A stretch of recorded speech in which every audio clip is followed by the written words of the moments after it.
Dulu, politik tak stabil, kerajaan bertukar, arah negara tak menentu.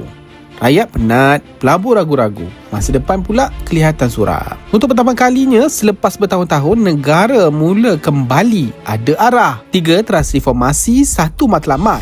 Malaysia maju dan bermaruah. Pertama, stabilkan politik negara. Tamatkan budaya lompat parti. Kerajaan lebih stabil, keyakinan pelabur kembali meningkat.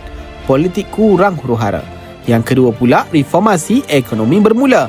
Lawan monopoli dan kartel, pelaburan AI dan teknologi masa depan. Ringgit semakin kukuh, pelaburan asing terus meningkat. Yang ketiga, reformasi institusi. Had 2 penggal Perdana Menteri, Akta Dana Politik, pengasingan peguam negara dan pendakwa raya, pengukuhan institusi negara. Reformasi bukan kerja sehari, ia kerja membina semula negara demi generasi hari ini dan masa depan anak cucu kita. Malaysia boleh. Kestabilan hari ini akan menentukan kejayaan esok. Bapa Reformasi Negara.